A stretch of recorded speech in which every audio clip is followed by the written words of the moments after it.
ekonomi dan juga keuangannya. Nah, emangnya kayak gimana sih perjalanan ekonomi Israel? Kok bisa ya mereka jadi wilayah yang cukup disegani dari segi militer dan ekonomi, padahal mereka sering banget dikeroyok sama negara-negara tetangganya? Oke, aku mau mulai ceritain kondisi wilayah Israel sejak deklarasi independen, State of Israel di tahun 1948. Di masa awal deklarasinya, kondisi wilayah ini bisa dibilang hancur berantakan dan gak punya sumber daya apapun.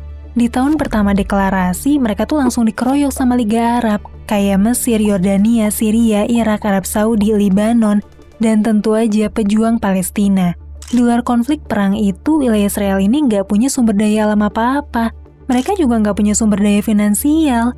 Bahkan 95% lahan Israel itu adalah tanah gersang, yang nggak bisa ditanamin sumber makanan apapun. Dari sisi SDM, 2/3 dari 1,1 juta penduduk mereka saat itu adalah imigran pengungsi korban Holocaust yang terlantar di kapal pengungsian karena nggak ada satupun negara lain yang mau nampung mereka. Dan bisa kamu bayangin ya, sampai bertahun-tahun setelahnya, Israel terus ngalamin berbagai konflik dan perang sama negara-negara sekitarnya. Beberapa di antaranya bahkan nyaris bikin wilayah ini lenyap dari peta dunia. Dengan kondisi awal yang hancur lebur dan banyak konflik, dunia saat itu nganggep kalau State of Israel ini nggak akan bertahan lama dan tinggal nunggu waktu aja sampai wilayah ini bubar atau dianeksasi sama negara sekitarnya. Tapi siapa yang sangka gitu?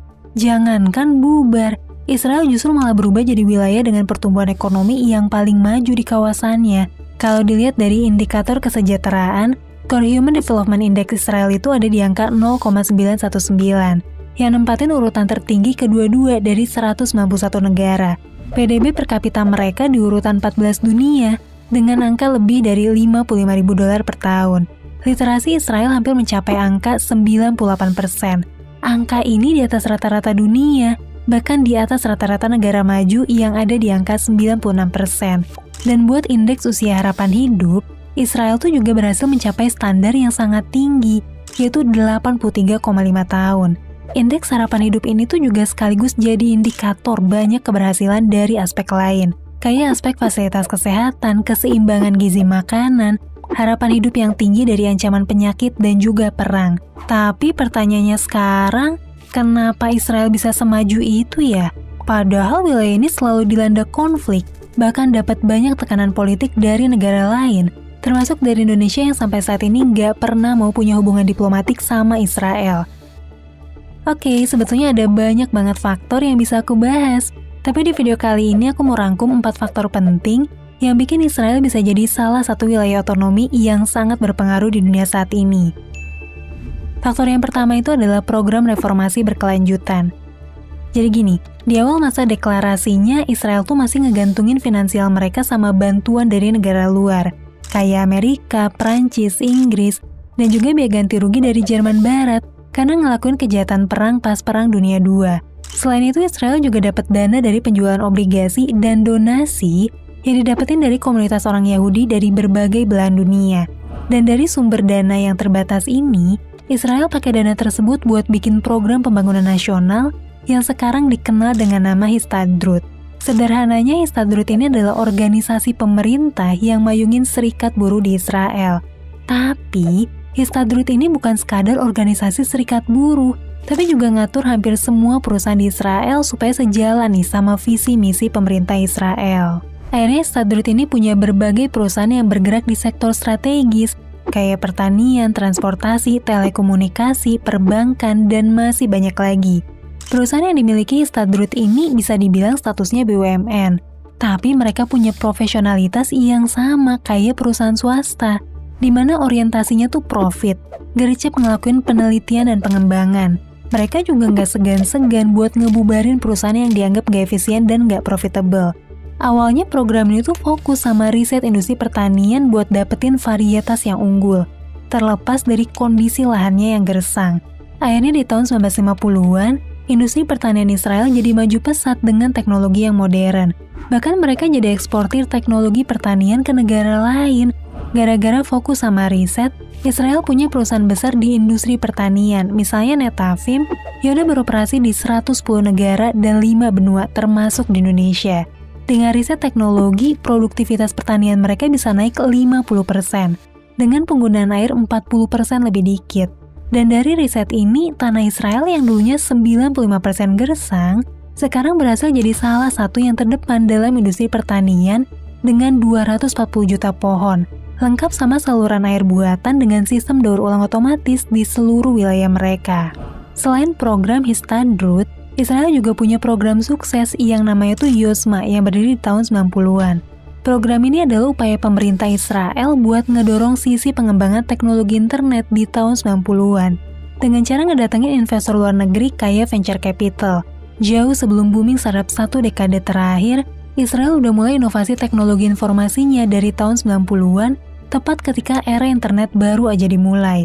Yang unik dari program ini, pemerintah Israel tuh nggak terlalu ngikat para investor luar negeri. Jadi kalau misalnya proyek ini berhasil, maka dalam 5 tahun investor asing boleh nih mencaplok sisa saham perusahaannya dengan harga yang murah dan juga bunga rendah. Skema ini tentu aja agak aneh gitu, karena artinya kalau gagal pemerintah ikut nanggung risiko. Tapi kalau berhasil, investor lain berkesempatan buat ngambil semua hasilnya dan pemerintah rela berkorban dengan cara ngejual saham perusahaannya.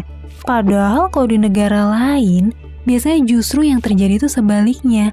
Kalau misalnya gagal, pemerintah nggak mau ikut nanggung risiko. Tapi kalau misalnya berhasil, pemerintah bakal nagih bagian. Nah, praktek yang aneh ini justru bikin makin banyak investor asing yang tergiur buat investasi di pengembangan teknologi Israel. Berkat program Yosma ini, ada ratusan investor asing yang masuk ke Israel dan ngembangin perputaran dana miliaran dolar di negaranya. Kesuksesan Yosma ini bikin banyak pemerintah negara lain tuh niru metode mereka. Contohnya kayak Jepang, Korea Selatan, Singapura, Rusia, Kanada, Australia, Irlandia, dan masih banyak lagi. Kini Israel jadi wilayah dengan pertumbuhan startup yang paling besar di dunia dengan jumlah startup per kapita tertinggi di dunia, ngalahin Amerika, Eropa, dan juga Cina. Bahkan di tahun 2008, visi per kapita Israel itu 2,5 kali lebih besar dari Amerika, 30 kali lebih besar dari Eropa, 80 kali lebih besar dari Cina, dan 350 kali lebih besar dari India. Sekarang kita bahas faktor kedua yuk, yaitu kemampuan mereka buat menghadapi perang.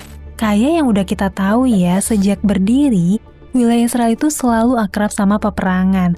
Dan mereka sadar, kunci dari kemenangan di setiap peperangan mereka adalah kekuatan teknologi yang ditopang sama sumber daya manusia yang unggul. Dan hal ini bikin pemerintah Israel fokus gitu ke aspek riset pertahanan dan juga kualitas pendidikan buat bisa ngelahirin ilmuwan-ilmuwan yang cerdas. Bayangin aja, anggaran belanja militer Israel pernah mencapai 30% dari PDB mereka. Sementara anggaran pendidikan mereka mencapai 6% lebih dari PDB. Angka ini tuh gede banget kalau misalnya dibandingin sama banyak negara lain. Bayangin deh, anggaran militer Indonesia aja cuma sekitar 1% dari PDB. Sementara anggaran pendidikan kita juga cuma sekitar 3,5% terhadap PDB. Dengan alokasi anggaran ini, Israel jadi wilayah yang bisa ngelahirin banyak ilmuwan perang dan berhasil memproduksi senjata mutakhir buatan mereka sendiri, yang bahkan bisa nyaingin kecanggihan militer Amerika. Beberapa di antaranya tuh kayak Iron Dome, David Sling, Arrow Anti-Ballistic Missiles, tank Merkava, dan masih banyak lagi. Dan kemajuan di bidang militer ini juga berdampak nih ke aspek ekonomi, di mana perusahaan produsen senjata mereka jadi eksportir senjata dan peralatan militer ke banyak negara. Sektor ini juga jadi salah satu kekuatan ekonomi utama dari Israel yang terus berkembang sampai saat ini. Sekarang kita masuk ke faktor ketiga yuk, yaitu keterbukaan Israel terhadap imigran. Bisa dibilang ini adalah faktor yang paling unik nih, sekaligus paling berpengaruh dari kemajuan ekonomi di Israel. Israel dibentuk dari sekumpulan pengungsi yang jadi korban Holocaust dan terlantar karena nggak diterima sama negara-negara lain pasca Perang Dunia II. Dan mayoritas pengungsi yang pindah ke wilayah Israel adalah orang-orang berpendidikan tinggi yang punya keahlian. Nah, dari latar belakang ini, Israel jadi wilayah yang sangat ramah terhadap imigran luar, khususnya mereka yang punya latar belakang pendidikan tinggi. Puncaknya adalah di tahun 90-an, saat Uni Soviet baru aja runtuh dan banyak imigran mereka yang lari ke Israel buat nyari tempat tinggal baru. Israel manfaatin peluang ini dengan cara bikin program yang ngejamin para imigran itu bakal dapetin kerjaan di industrinya masing-masing. Fenomena ini bikin Israel punya keunggulan unik kalau misalnya dibandingin sama negara lain. di mana banyak negara lain tuh kehilangan SDM berkualitas karena kabur ke negara lain, dan pengembangan teknologinya stuck karena kekurangan ide baru. Israel malah nyiptain lingkungan yang ngasih rasa aman dan juga kesetaraan hak buat para imigran cerdas yang datang ke negaranya. Dan gak cuma terbuka sama imigran, Israel tuh bahkan rela ngejemput langsung para imigran cerdas di seluruh dunia buat bisa datang dan tinggal di wilayah Israel. Contohnya kayak operasi di Romania di akhir tahun 1940-an, di mana Israel ngejemput 350.000 warga Yahudi Romania ke Israel. Terus ada juga operasi Magic Carpet, di mana pemerintah Israel ngejemput keturunan Yahudi di Yaman di Juni 1949 dan September 1950. Dan yang paling dramatis adalah operasi Solomon, yang merupakan operasi militer rahasia Israel di tanggal 24 sampai 25 Mei 1991. Di mana pemerintah ngangkut orang Yahudi Ethiopia ke Israel dengan penerbangan non-stop mencakup 35 pesawat yang berhasil ngangkut 14.325 orang Yahudi Ethiopia ke Israel dalam waktu 36 jam. Misi rahasia ini tuh bahkan megang rekor dunia buat penumpang terbanyak di sebuah pesawat, di mana ada 8 orang ibu yang ngelahirin anaknya dalam misi penerbangan itu. Dan faktor terakhir adalah komunitas diaspora yang kuat. Faktor ini juga unik banget ya dan sangat jarang dimiliki negara lain. Sejak awal berdiri, wilayah Israel tuh udah punya jaringan komunitas sesama Yahudi di seluruh dunia dan merupakan diaspora Israel ke seluruh dunia. Orang-orang Yahudi di seluruh dunia ini masih punya kecintaan identitas Yahudi yang kompak banget dan ngasih kontribusi berupa bantuan apapun, termasuk pembelian obligasi Israel sebagai bentuk dukungan mereka kepada wilayah Israel. Berkat kekompakan komunitas ini, Israel sejak awal kemerdekaannya berhasil ngeraih bantuan pendanaan swasta yang gede banget, baik dari yayasan diaspora ataupun penjualan obligasi.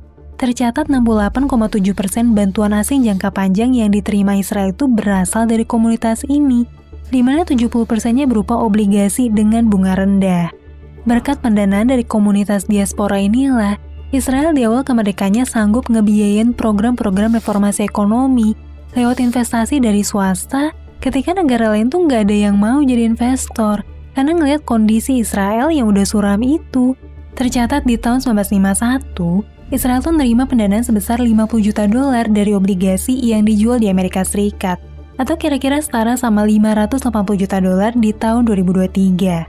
Dan sepanjang tahun 1951 sampai awal 2000-an, Israel tuh sanggup menghimpun dana sebesar $25 miliar dari komunitas diasporanya doang.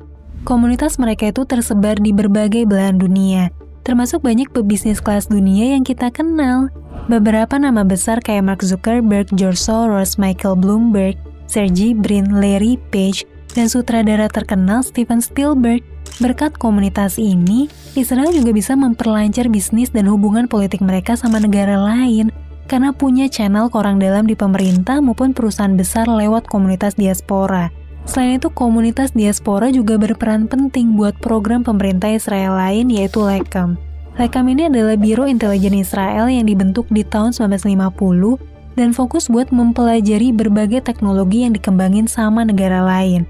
Dengan bantuan komunitas diaspora, program LECAM berhasil ngedapetin berbagai blueprint teknologi terbaru yang dikembangin sama negara lain, dan bikin perkembangan teknologi Israel jadi bisa terus bersaing sama negara-negara maju lain. Walaupun LECAM ini akhirnya dibubarin paksa di tahun 1986, tapi fenomena ini jadi pembuktian bahwa komunitas diaspora Yahudi punya jaringan yang sangat kuat dan kompak terhadap wilayah Israel. Nah, itulah 4 faktor kunci yang secara signifikan mentransformasi Israel dari yang awalnya cuma tanah gersang dan penduduknya adalah pengungsi korban perang, kini bisa jadi wilayah dengan perkembangan teknologi paling pesat di dunia, punya kemandirian ekonomi, dan disegani banyak negara lain termasuk negara maju. Sebetulnya masih ada banyak faktor lain ya yang berperan buat kemajuan Israel sampai bisa kayak sekarang. Tapi di video kali ini aku coba bahas faktor-faktor unik yang cuma terjadi di Israel, tapi jarang terjadi di negara lain. Oke deh, semoga video kali ini bisa bermanfaat dan nambah wawasan kamu